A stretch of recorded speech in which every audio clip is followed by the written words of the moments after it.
ನಾವು ಋಣಾತ್ಮಕ ಮತ್ತು ಧನಾತ್ಮಕ ಸಂಖ್ಯೆಗಳ ಗುಣಾಕಾರದ ಬಗ್ಗೆ ತಿಳ್ಕೊಂಡಿದ್ದೇವೆ. ಈಗ ಋಣಾತ್ಮಕ ಮತ್ತು ಧನಾತ್ಮಕ ಸಂಖ್ಯೆಗಳ ಭಾಗಾಕಾರದ ಬಗ್ಗೆ ತಿಳ್ಕೊಳ್ಳೋಣ ಬನ್ನಿ. ಹೇಳಬೇಕು ಅಂದ್ರೆ ಋಣಾತ್ಮಕ ಮತ್ತು ಧನಾತ್ಮಕ ಸಂಖ್ಯೆಗಳ ಭಾಗಾಕಾರವು ಗುಣಾಕಾರಕ್ಕೆ ತುಂಬಾ ಹತ್ತಿರದಲ್ಲಿದೆ, ಅಂದ್ರೆ ತುಂಬಾ ಹೋಲಿಕೆಯನ್ನ ಹೊಂದಿದೆ. ಗುಣಾಕಾರದಲ್ಲಿ ನಾವೇನಂತ ತಿಳ್ಕೊಂಡ್ವಿ, ಯಾವ್ದಾದ್ರೂ ಎರಡು ಸಂಖ್ಯೆಗಳ ಗುಣಲಬ್ಧ ಒಂದು ಧನ ಸಂಖ್ಯೆ ಆಗಿದೆ ಅಂದ್ರೆ ಅದರ ಅರ್ಥ ಬಂದು ಆ ಎರಡೂ ಸಂಖ್ಯೆಗಳು ಧನ ಸಂಖ್ಯೆಗಳಾಗಿರ್ಬೇಕು ಅಥವಾ ಋಣ ಸಂಖ್ಯೆಗಳಾಗಿರ್ಬೇಕು, ಅಂದ್ರೆ ಒಂದೇ ಚಿಹ್ನೆಯನ್ನ ಹೊಂದಿರಬೇಕು. ಆಗ ಮಾತ್ರ ಗುಣಾಕಾರ ಒಂದು ಧನ ಸಂಖ್ಯೆಯಾಗಿ ಬರುತ್ತೆ. ಅದೇ ಗುಣಲಬ್ಧ ಒಂದು ಋಣ ಸಂಖ್ಯೆಯಾಗಿ ಬರ್ತಿದೆ ಅಂದ್ರೆ ಯಾವ್ದಾದ್ರೂ ಒಂದು ಸಂಖ್ಯೆ ಋಣ ಸಂಖ್ಯೆ ಆಗಿರುತ್ತೆ ಅನ್ನೋದನ್ನ ನೋಡಿದ್ವಿ. ಅದೇ ರೀತಿಯಲ್ಲಿ ಭಾಗಾಕಾರದಲ್ಲೂ ಕೂಡ ಎರಡೂ ಸಂಖ್ಯೆಗಳು ಒಂದೇ ಚಿಹ್ನೆಯನ್ನ ಹೊಂದಿದ್ರೆ ನಮ್ಗೆ ಧನಾತ್ಮಕ ಉತ್ತರ ಸಿಕ್ಕತ್ತೆ. ಯಾವುದಾದ್ರೂ ಒಂದು ಸಂಖ್ಯೆ ಋಣ ಸಂಖ್ಯೆ ಆಗಿದ್ರೆ ನಮ್ಗೆ ಸಿಗೋ ಉತ್ತರ ಋಣ ಸಂಖ್ಯೆನೇ ಆಗಿರುತ್ತೆ. ಈಗ ಇಲ್ಲಿ ಕೆಲವಷ್ಟು ಪ್ರಶ್ನೆಗಳು ಕಂಡು ಬರ್ತಿದೆ. ಈ ಪ್ರಶ್ನೆಗಳನ್ನ ನಾವು ಒಟ್ಟಿಗೆ ಬಿಡಿಸುವ ಮುಂಚೆ ಒಮ್ಮೆ ನೀವೇ ಪ್ರಯತ್ನ ಪಟ್ಟು ನೋಡಿ. ಮೊದಲನೇ ಪ್ರಶ್ನೆ ಕಡೆ ಗಮನ ಹರಿಸೋಣ. ನಾವು 8 ಡಿವೈಡೆಡ್ ಬೈ -2.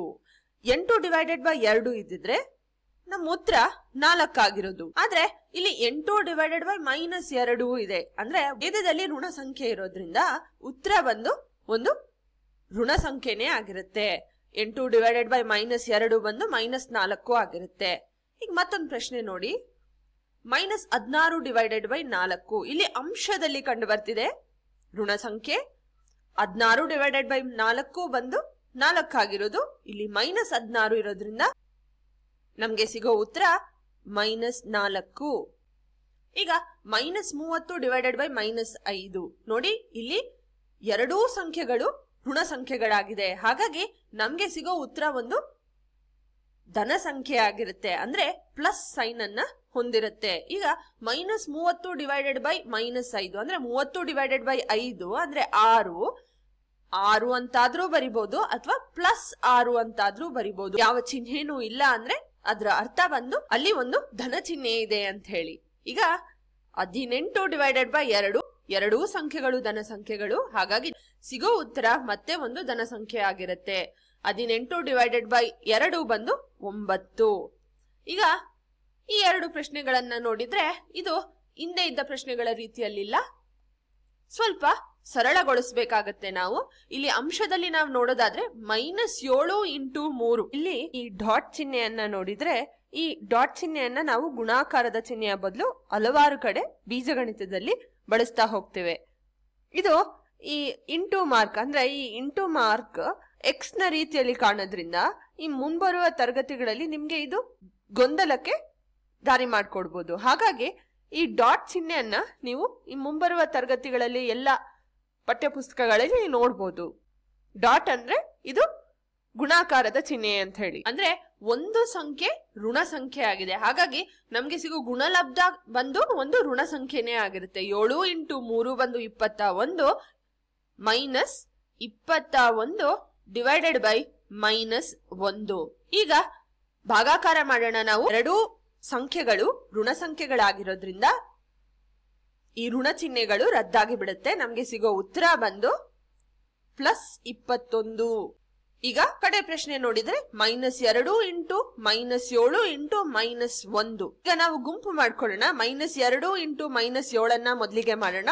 ಎರಡೂ ಸಂಖ್ಯೆಗಳು ಋಣ ಸಂಖ್ಯೆಗಳು, ಹಾಗಾಗಿ -2 × -7 ಅಂದ್ರೆ 7 × 2 14, ಹಾಗಾಗಿ +14 ಆಗುತ್ತೆ ಇಂಟು -1.